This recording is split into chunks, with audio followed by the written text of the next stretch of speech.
Қайырлы күн достар, сіздермен өте оңай әрі дәмді бір жасағаннан ақ жақсы шығатын пирогтың рецептімен бөлісемін. Апельсин немесе лимонның қабығын осылай өткіштің майда жағынан жақсылап өткіземіз.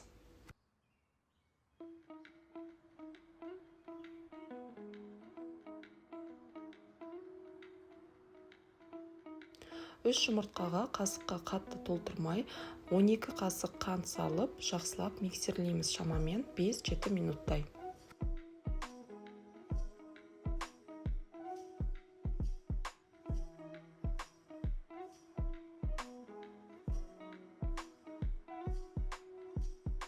Ванильді қант қосамыз, қоспасаңыздар да болады, міндетті емес. 12 қасық сүт, 12 қасық сұйық май және де лимонның немесе апельсиннің қабығын қосып, жақсылап тағы да миксерлейміз.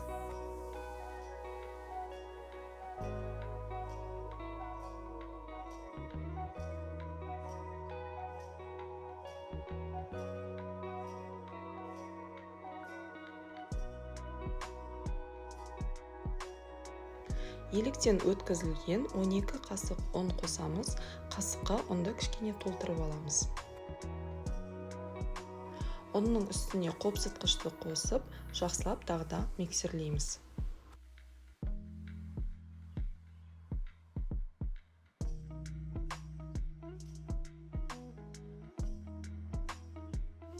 Осындай қаймақ сияқты консистенцияда болу керек. Егер ұнды көбірек қосып қоятын болсаңыздар, онда кішкене сүт қосып жіберіңіздер. Негізі көп қоспаған дұрыс, өйткені нан сияқты тығыз болып қалады. Ал егер де аз қосып қоятын болсаңыздар, онда піспей қалады. Сол себепті ұнның мөлшерін дұрыстап қосқан дұрыс. Формаға пергамент қағазын төсеп, немесе фольга төсеп, үстіне кішкене сұйық май жағып жіберіңіздер.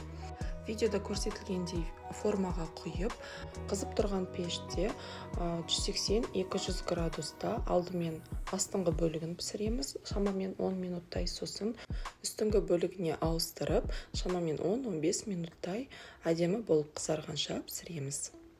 Міне достар, пирогымыз дайын болды. Өте ароматный, сондай күшті дәмді болып шығады. Суытпай-ақ бірден ыстық күйінде жей берсеңіздер де болады. Әсіресе балаларға өте қатты ұнайды. Аяқ асты қонақ келіп қалған кезде тез пісіре салуға өте ыңғайлы. Сондай воздушный, жеңіл, өте дәмді болып шығады. Міндетті түрде жасап көріңіздер достар. Каналыма тіркеліп, лайк басып, комментарий жазып қолдап кетіңіздер. Сіздермен болған Назым. Рахмет, ас болсын.